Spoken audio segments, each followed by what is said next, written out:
to the 360 podcast, an all-around look at student-centered education. I'm Laura Gellin. And I'm Adrian Pumphrey. And this week we chat with upper school technology integrator Sandi Johnson. We discuss how best to use technology to enhance learning during this time. Enjoy the episode. Well, Sandi, thanks so much for joining us today. What a time we live in right now. This is, unprecedented is the word that we keep hearing. But before we get into e-learning and all the things that we need to talk about today, it'd be great just to get to know you a little better, because tech integrator is not your first job, and I know that you've been in the teaching and learning realm for a while now. Maybe you could tell us a bit about yourself and how you got to this point.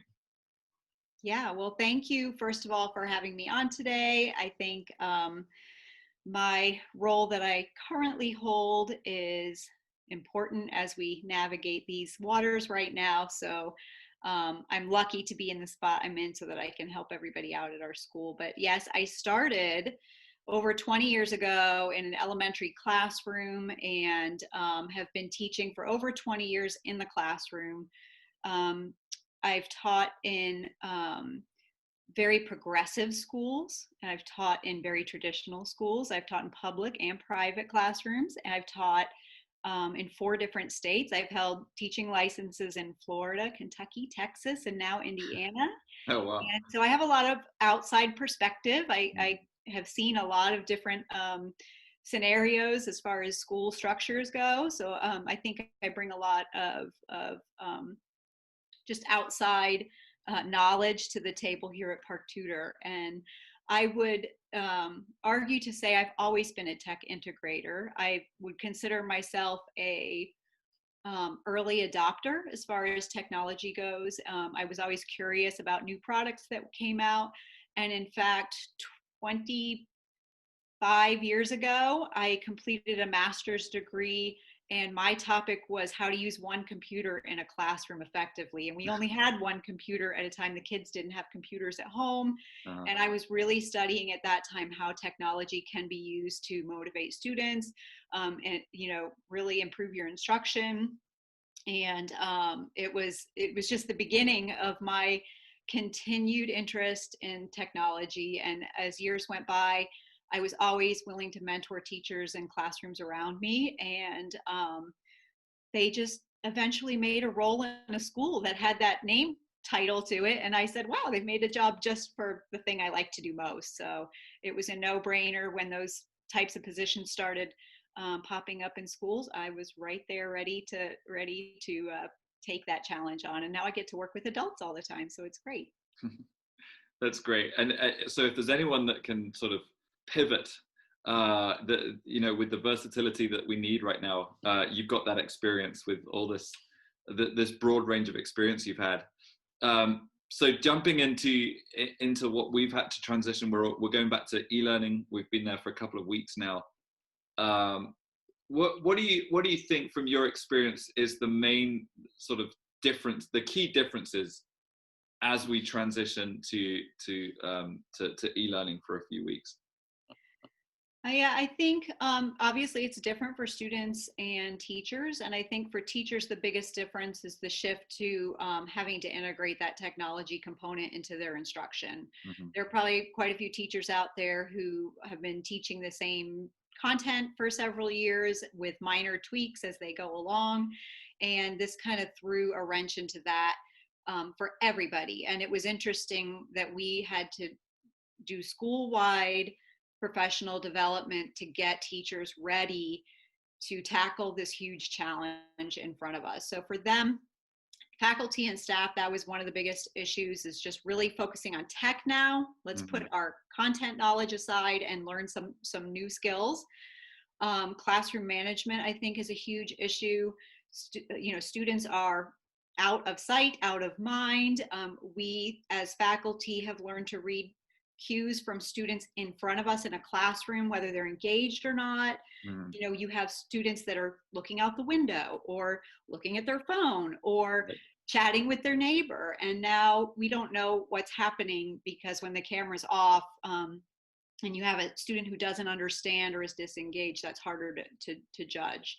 And then, you know, as many of you have come to me about, is family management is a huge piece to that. You guys are at home, or your families are split, and there are, you know, caretaking issues at need. So that's really huge. It takes a lot. It's draining for teachers who are forced to do that. I do see a lot of curiosity and interest, though, from teachers who are trying some new things for the first time ever, and so that's exciting too. You know, teachers who never thought that they would inject this kind of new content into their curriculum, and it's exciting for them as well. You know, for students, as far as the big difference, you know, you look at social isolation. I have 3 children myself that are in school, one in college, one in high school, and one in middle school. And they're different on the spectrum of whether they enjoy being at home or not. And, you know, one, it's crushing to be away from their friends. Another one, she's an introvert and she doesn't mind it at all. And then my other one somewhere in between. So you do have to pay attention to that. It affects their ability to really learn the content we're trying to share when feelings of depression or anxiety are overpowering their ability to learn whatever the content is. I think struggling with an LMS is challenging for some of these students. We use Canvas here at school, and some teachers used it lightly, some teachers were heavy users, and the students are now struggling to, you know, turn assignments in a different way. But with training, I think it's easing up and students are becoming more used to that. It's interesting, like this is a conversation primarily about tech and e-learning, but we're already starting to talk about like social emotional learning and the impact of this on people's emotions. How do you think we can utilize the tech that we have to connect with students and to see how they're doing, and to make sure that we are checking in with them even though we're through a screen? Yeah, I think that's a really important question. I think that it was interesting. I just had a conversation with a teacher the other day who obviously we did the e-learning at the end of last year. We came back, we did a great job of getting back in person, and then we were now back into e-learning again. And she asked her kids in the classroom, what did you like or what did you not like about the first time we went through? And I want to change what I'm doing the second time we do this. And the first thing they said to her was they did not like a Zoom lecture. And I don't think she realized she was doing it that much, but they clearly wanted less of whatever she was doing. And I think that when you're given a 30-minute time block or a very short time block to teach, you maybe tend to, I got to get the material to them. This is my only time with them. But I would say that, you know, checking in with your student social emotional health, using your advisory to your advantage, where you can really chat with your kids and not just like, okay, I'm here for office hours, but let's engage and try an activity together. Use that time when you can. I think there are several tools that we are encouraging you guys to use that allow for better engagement than others. Canvas discussions are great, where you can have kids chatting on a topic, and you being involved in that discussion would be really good too. So you can check in with students who may not be responding as much or at all. There are some fun ones like Flipgrid, where you can use programs where kids are making videos and you're responding to each other. It's similar to what they do on their phone all day, chatting back and forth and sharing videos with TikTok and Instagram and things like that. So, you know, it's a great platform for students to engage with each other, for you to engage with them. And then, you know, you cannot assume that if you hold an office hour session and students don't show up, that they're all doing great. In fact, it may be the total opposite. So, you know, really forcing that engagement with required play and feedback, and, you know, depending on what level you teach, really seeing them and checking in. I think it's hard I see a lot of sessions too where, teachers are fighting kids who are angling cameras at the ceiling or not even turning them on. Mhm. And, that worries me too.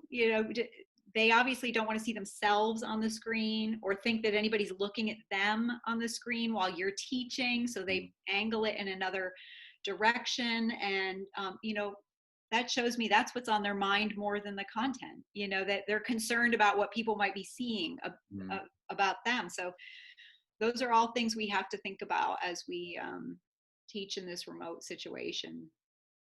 So in addition to all of the great ways that you named, I find that also breakout rooms have been a great way to just keep kids connected. I mean, there's the social emotional learning piece for us to make sure that they're doing okay, but I think it's also about giving them time and space to chat with each other. For sure. I know there's another platform where they teach only online courses outside on the internet. And what's interesting is I've seen a demand by parents for classes that are total just social rooms. And it's led by an instructor, but all they want to do is talk about Minecraft or Pokemon or physics or whatever it is, but all they want it to be is a casual hangout, get together, let's talk about this specific topic. And that shows again that, the parents are seeing, I don't need another physics class, I need the social piece of it. And they see that in their children, that they want to hang out and talk about things that they're interested in. So it's definitely a need. Speaking of breakout rooms, Laura, I don't know what your experience has been, but it's been a steep learning curve with breakout rooms for me. Because when I first used the breakout rooms, I found that I would maybe set some discussion questions or something like that. And I'd say, right, you've got sort of 3 to 5 minutes to go and chat about these in your groups. Then we'll come back and work on them as a class. And what I would find is I would go and visit the breakout rooms and it would just be silence, and it would just, just tumbleweed, sort of just nothing. And what I found quite quickly is that then there needs to be some kind of product at the end of it that's not just like open discussion. It has to be them working towards a very, very specific goal. But I just wondered if you had any other tips for breakout rooms in terms of what works, what doesn't work, how they can be effective. I mean, I agree that they need to be product oriented. And of course, this is where Sandi comes in. I think Google Docs, Jamboards, Padlets. I mean, there's so many tech tools that they can be using to work on and see each other updated right then and there. And I also find that giving them just enough time to get it done is key. Like you can't, for me, I won't give them, they don't get the full, 25 minutes or 20 minutes. It's like 8 minutes. And I do go ahead and peek in. And the other thing that I do is if they're working on like a Jamboard, I'm watching their Jamboard as they're going. I'm like, I'm just going to let you guys know, if I don't see you writing, I'm going to definitely come into your room and say, okay, so are we confused? Or, do you have a question? Or are we not focused? Like, I'm here, you guys, and I'm seeing that you're not getting it done. So that's been really helpful for me to keep them on task, whether I'm in their breakout room or not. They know I'm looking at what they're producing. I think helping students gather the communication skills they need is huge too. If you were a teacher that tended to maybe lecture more than you thought you did, or you lecture more than you wish you would. I've been part of an organization for a long time. It's called Destination Imagination, and we've started it in the lower school. But it's really, it is a K-12 program. It's a K-University program. And it's really transformative in the ability to get kids to communicate. Its main goals are creativity, problem solving, and communication skills. Being able to work as a team, whether you're a quiet student who would rather not give your ideas, how to help those type of students get comfortable giving their ideas, and then vice versa. If you are the powerhouse, all right, guys, this is what we're going to do, and you kind of dominate the conversation, how to use your lack of fear of communication to guide your team to an all-inclusive solution. Like, it cannot be just my solution. I have to learn to ask, well, Adrian, what do you think? Laura, what do you think? And then now we have 3 ideas on the table. Do we combine them? And that's a skill that's taught in this program. I think it's a really critical missing piece from a lot of classrooms. And I see that when I talk to kids one-on-one. I see kids that are really comfortable communicating with me and kids who are like, no, I don't ever say anything ever, and I'm not going to. And I think everybody needs to fine-tune their strengths, whether you're the leader. I always tell kids, you know, nobody wants to have a boss who's like, do this, this, this. You know, instead, it's like, we have a problem. What do you think? What do you think? What do you think? And as a team, you feel more valued. Your ideas are all heard, and then the solution may be decided on by the leader. But, you know, as far as communication goes in a breakout room and you leave kids to communicate on their own, having those skills would be huge. You know, you could feel that you leave them to their own devices a little bit and have more of a productive situation happening while you've left them for a few minutes. So. No, I mean, that's in a way no different to in person, right? So we need to train them to communicate. That's right. In that context. So it's been amazing how many similarities that have been between online and in person, and also how much when we talk about things like you know, knowing what's on kids' minds and helping them to collaborate and doing all these things. Actually, you know, often it comes down to just great teaching and learning, right? It's right. just these principles apply just as much in online as they do in person. I was just thinking about what are your favorite things right now, Sandi, in terms of things that do produce a great lesson on Zoom or online? I really think it's helpful to just keep it simple and not try to reinvent the wheel every week. Although, if you're asking me to teach, I would probably be reinventing the wheel every week. It's my style. I'm always looking for the new cutting edge. And I go to conferences so that I can find those things now. I'm online and watching, you know, articles as they come up with new tools. But I kind of feel like we've settled into a few good tools. And I hear teachers say all the time, I don't want more because they all kind of do what I'm already, what the tools I have already do. So I think it's time to settle into a few favorites and find ways to really embed your curriculum well. And we just did a training the other day on Pear Deck. And I think it was a great way to take you the content that you already teach and know really well and throw in high level questions in a really simple way to engage the kids throughout the entire lesson. It's a simple way to take a Google slideshow and make it interactive so you know your students are actually engaged. So I would really recommend checking that one out. Another similar one is Nearpod, and it's a favorite by a lot of teachers. It's a debate online all the time. Should I try Pear Deck or Nearpod? And there is a definite you know, favorite. If you're a teacher that uses one or the other, you either love one or love the other. So they both have advantages and disadvantages, but they're both meant to engage your learner throughout your lesson. So those are good. Love Flipgrid for the video recording. Kids love it. You know, if it's a simple question, it's a quick response. Nobody's required to write an essay, you know, or have a super long response. Get in, get out is really important too. So I think, you know, if you choose a couple of things we use all the time, I love Canvas discussions and Canvas quizzes, those kinds of things. Get really good at them. Throw in something new and fresh every now and then.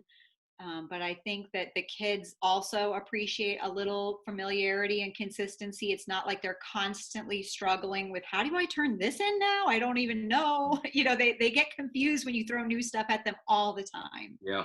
I will say, if you do choose something new, to be very transparent with the kids. And I think that's always helped me in my endeavor to try new things. I never had a fear that something would go wrong. I expected it. I just said, kids, we're going to try something new today. I don't even know how this works. I'm going to assign you something. Let's see what happens when you try to turn it in. It may not work. It may work great. And they're willing to be the guinea pigs in the lesson. You know, if you treat it that way, rather than, oh my gosh, I'm trying this new thing, here's your lesson, kids, and you send it out and it goes wrong, and then they're, you know, you're feeling stressed about it. That's when you don't want to try anything else ever again, because you're like, that went horribly. But I think if you change your mindset and whatever it is you're exploring or trying as far as a new tech tool goes, just have that open mindset. Something's going to go wrong. I mean, it's every day. It's what keeps me in my job. Something goes wrong every day with lots of you. So if you guys weren't having those issues, I wouldn't have a job. So, you know, I think just expect it, and it's okay. We have an amazing tech team at our school. Park Tudor does it right. We have enough to cover the need.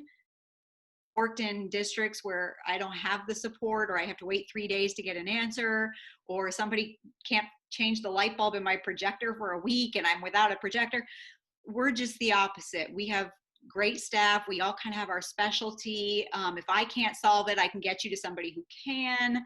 And I think we have a huge advantage because of that. And I know in this situation, we're all stuck at home. We're 24/7. I mean, I'm answering emails at night. If I'm, you know, watching TV at night, I can respond to people who are struggling with something even in the evening. And I think that says a lot about our staff, that you know, we're here. We all have the same goal of creating lifelong learners, and we're here to support you guys in that too. And if you think of us all as a team, it's really, you know, shows how great we are here at Park Tudor. So I think you really hit the nail on the head in terms of the importance of coming in with the attitude and mindset of, when you try a new app, when you try something new with technology, expect something will go wrong. And that if we can bring a more sort of exploratory, adventurous kind of playfulness to just trying something new, and that if it fails in front of students, it's okay. It's like, it's not the end of the world. It's one day, and it's probably for 5 minutes, and then you fix something, or you pivot and you try something else. You go to breakout rooms instead of the, you know, new tech tool that you were teaching. But I feel like you're sort of articulating that kind of early adopter mindset of what makes it easiest to try something new. And it's exactly what you said. It's that attitude. I think that I love the phrase fail forward. We're not learning or growing if we're not failing. And, you know, you stay stagnant in your job and your curriculum and whatever it is you're doing if you don't take some risks. And, you know, you just look at the failure as an opportunity to learn something new. And I think that's really important. I think, you know, as I was kind of reflecting on this the other day, I also have to remind myself and the staff that I would beg that in the education and the health industry, we are pioneering these tools more than anyone else in the entire world. We are pushing Zoom to its limits. We are giving them feedback daily. Like when somebody asks me a question about Zoom, I go out and just Google it. And there's been an update like a week ago that solved the problem that this teacher had in the classroom. And it's because 2,000 teachers says, gosh, it would be nice if Zoom did this. And Zoom is on it. Like they fix it then and now because of teachers, because of us saying, we think this tool would be better if. And so, you know, as a pioneer of this tool, or this just ability to educate in a remote situation, which I cannot think has ever been done in the world at this level, you know, we're changing things, and there it's like being a pioneer in space or on a ship, you know, way back when, you know, people didn't know where they were heading off to. You have to have that explorer mentality of, let's just see what happens and we'll fix things as we go. And another reason to be the risk taker, knowing that these things probably don't have solutions yet, and it's okay. Let's just figure out how many things we have to solve and come up with some creative ideas. And, you know, I think being pioneers in this endeavor is a way to kind of take that pressure off of you, that you don't have to know the answers, because guess what? They're not even out there yet. So what are some places where teachers can go to kind of access more of these ideas, more tips, maybe other teachers who are also kind of taking on that exploratory, hey, let's try it kind of mindset? Like, where can teachers go for support? In addition to you, of course. Yeah, of course. Yeah, and just a plug for our staff at the school. In the lower school, Mallory Urkosh is phenomenal with all the lower school tools. She's got a pulse on everything that could be used in a pre-K classroom, all the way up to, when you're moving towards that 4th and 5th, I can use a lot of those tools that I'm using with a 4th and 5th grader in the high school as well. And then DJ Wymuth, who's also, doing his best to stay on top of everything that goes on currently as well. So just aside from our staff here at school, I'm on Facebook all the time, and there's been a really interesting shift. I follow 3 groups which are really active and very altruistic, I would say. Teaching with Tech is a group on Facebook that has almost 60,000 teachers in that group, and Teachers Teaching with Tech is another group where people are constantly posting an issue they have or an activity they'd like to try, and other teachers just blast them with ideas. It is instantaneous. If you have a question, there are 500 teachers who will respond to you immediately. And they will share their content with you that they've created just freely. Like, I've made this 500 slide activity that's super engaging. Here, take it. And it's a great place to go to get things quickly. I would say the really surprising one, right when COVID started back in March, there was a group on Facebook. It's called Teaching During COVID. And it popped up, and I was on there, one of the first 100 people on there. It was very, very tiny. I don't know. It just came across my feed and I joined it. And within weeks, it had thousands of teachers in it. And it is currently at 138,000 teachers in there, constantly helping each other out.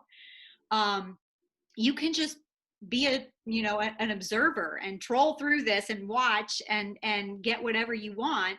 Or again, if you have a question, there are plenty of teachers who love to help you out.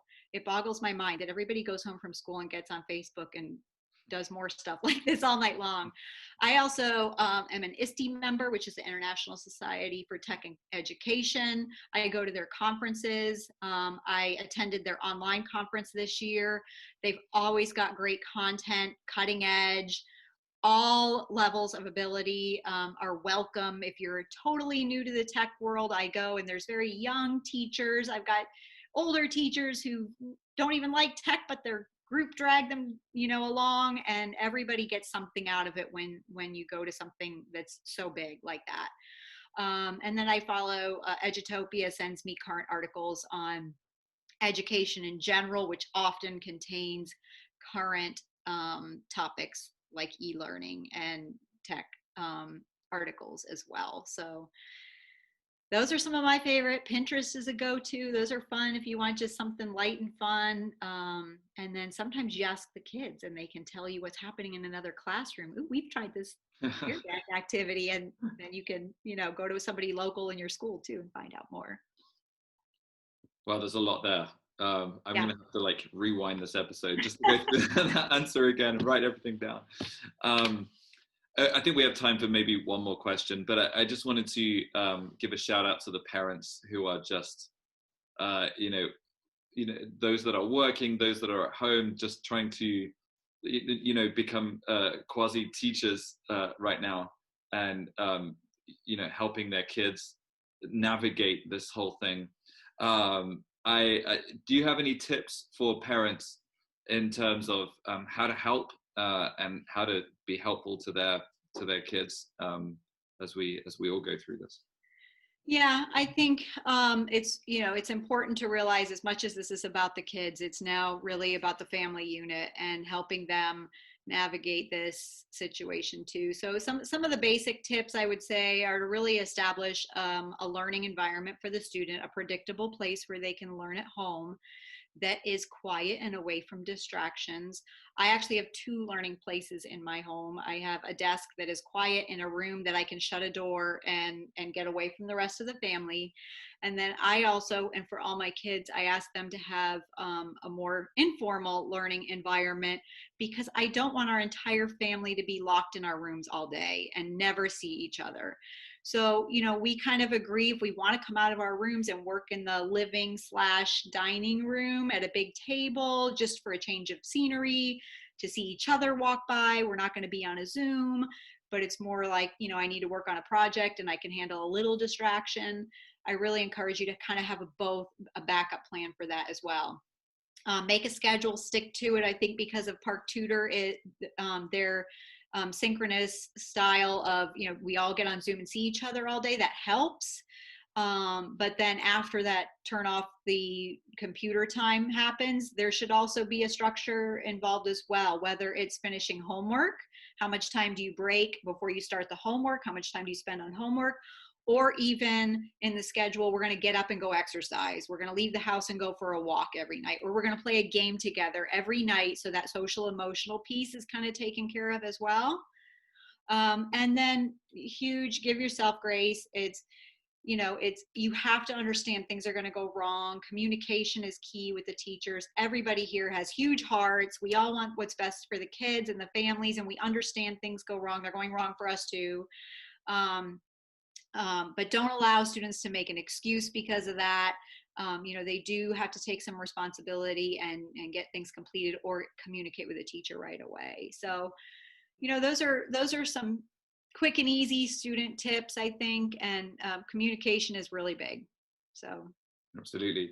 Well, once again, there's a lot to unpack right there, but those are some great tips. So thank you. And thanks for joining us today.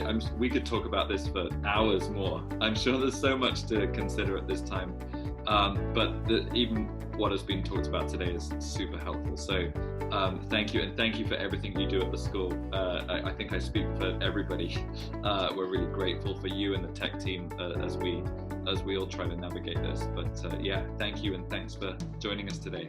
You're welcome. I love what I do. Thank you, Sandi. Okay.